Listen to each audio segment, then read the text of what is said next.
Do you guys ever have one of those days where you think it's a good idea to check Facebook? Because let me tell you, there is never a time when it's a good idea to check Facebook. I quit Facebook like 2-3 years ago. I mean, I still have my account and my page or whatever, and I just never check it because it makes me upset. But today I said, okay, it's December, I could catch up with some family and some old friends from high school and it'll be great. Facebook is not what it once was. So I opened Facebook. It shows me a memory from 6 years ago. And it wasn't so much the memory itself. The memory is fine. But the problem is I was wearing the same outfit today as I was 6 years ago. What does that say about me as a person? I have bought new clothes in 6 years. Where are those clothes? Anyway, I changed my clothes, and this is my November wrap-up.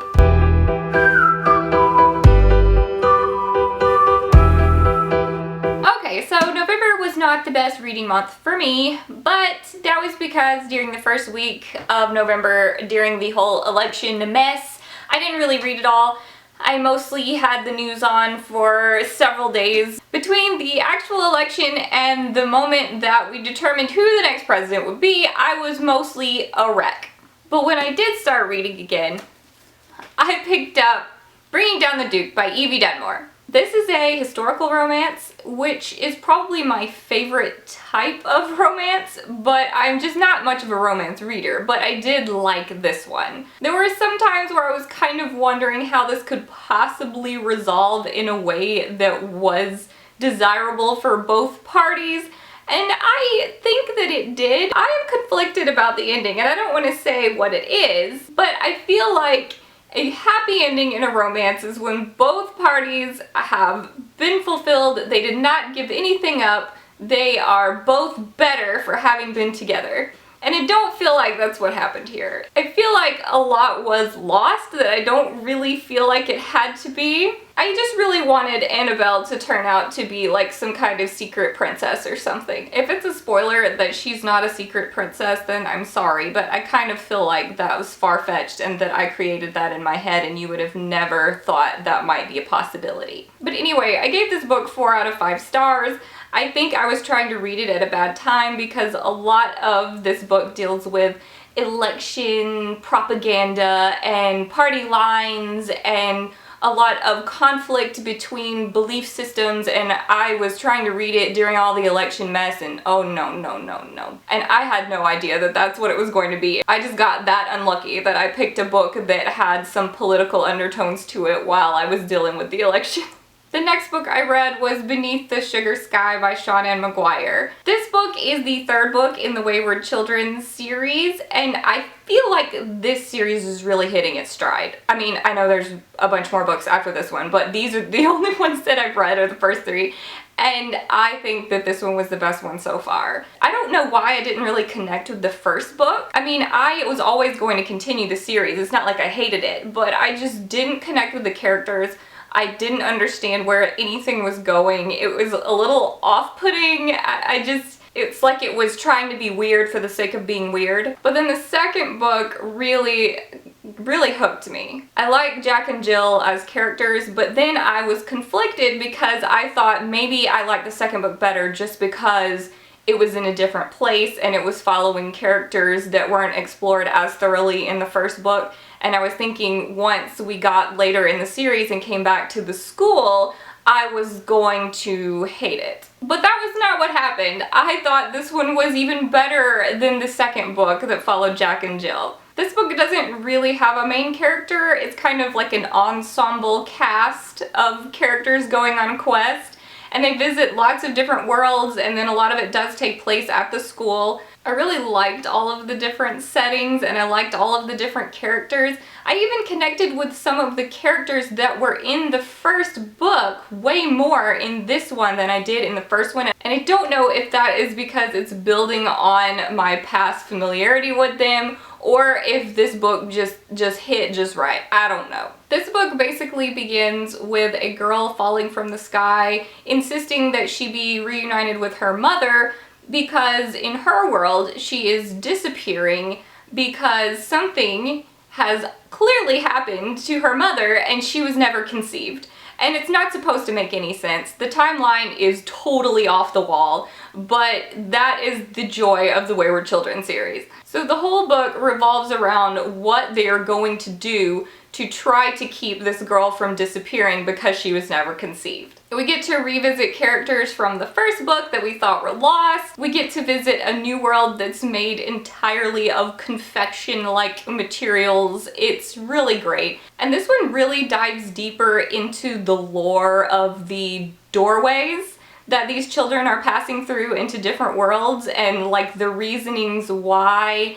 And it even presents the idea that maybe they are imagining it just as an escape, or maybe they're dead, or I don't know. It seems like Shauna Maguire kind of knows that we are gonna think through these things and overanalyze it, and she's like, I wanna go ahead and present that as an option so you can know that that ain't right. I did give this book 4 stars, and the more I think about it, the more I think I wanna bump it up to 5, but I'm not gonna do that yet.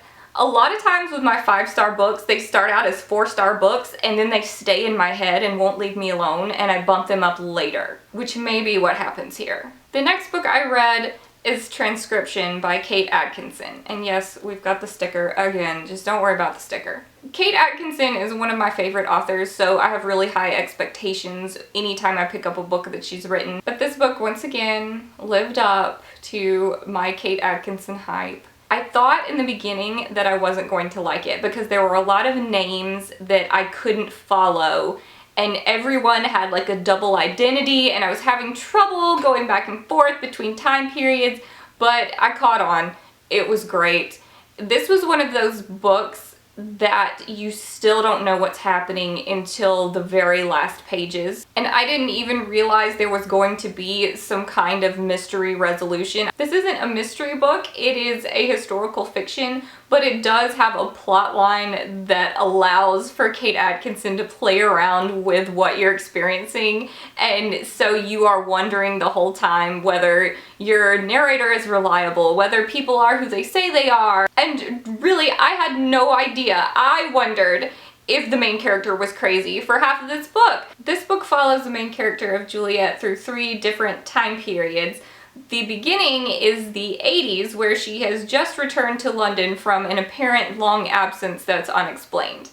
And then we go back between 1940 and the 1950s, trying to figure out what this woman's life was made of. And it turns out that in the 1940s, at the beginning of World War II, Juliet works as a spy. She lives in England and is recruited completely out of the blue. She doesn't even know what she's interviewing for. Then all of a sudden she is a part of the British intelligence effort to stop Hitler. There's so much more going on, and I don't want to try to explain it because the joy is finding it out as you read it. There's also 1950s Juliet, who has moved on from the war, or so we think. Anyway, I was going to give this book 4 stars until the very last page. I take great pleasure in the last lines of a book.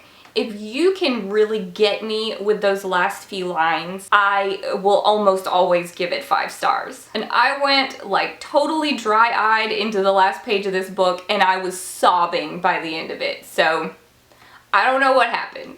Kate Atkinson is what happened. She's freaking brilliant that way. The last book I read in November, well, technically I'm cheating a little bit here because I stayed up late on November 30th reading this, and I finished it a little after midnight. So technically I finished this in December, but we're not counting that. This is a November read. It is The Last Time I Lied by Riley Sager. Now, I have a little bit of conflict about Riley Sager. The first book I read from him was Lock Every Door, and I was so excited about it the whole way through, and then the big twist at the end just ruined it for me. And I still didn't hate it, but it just makes me take all of Riley Sager's books with a grain of salt. Like I read them and I'm enjoying them, and I'm always like, oh, but that twist though, I'm worried. But this one didn't do me like that. And also I read Home Before Dark a few months ago, and I thought that one was great too. So I don't know why, like I think it's just that I didn't love Lock Every Door. All the other ones are fine. I don't think I'm trying to say anything negative about Riley Sager here. I don't know why I'm still talking about it. This book follows a girl named Emma, also over 2 different time periods, in the same location. She went to camp when she was 13 years old and had a really tragic experience where all 3 of her cabin mates disappeared. But she is invited back to the camp 15 years later when the camp is reopening for the first time since that incident. And I gotta say, the twist in this one hit me. It got me. A lot of times I know that the twist is coming because all thrillers have some kind of twist towards the end, but this one kind of came out of nowhere. The first twist, there's always a bunch of twists, but this one came out of nowhere and I was like, what? But I think this one is probably my favorite of Riley Sager's books. I still have to read Final Girls, which I plan on doing this month. So I guess I will have a whole Riley Sager ranking system before long, but this one I think is on the top. This or Home Before Dark. I really liked both of those.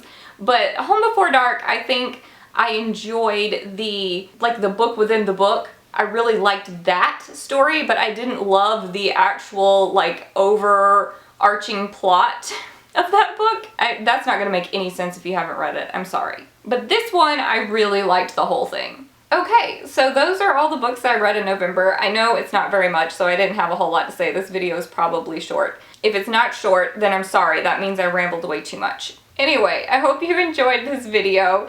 If you want, I'll leave all of my information down below. You can follow me on Twitter or Instagram or all of those places, and I will see you guys in the next video. Bye!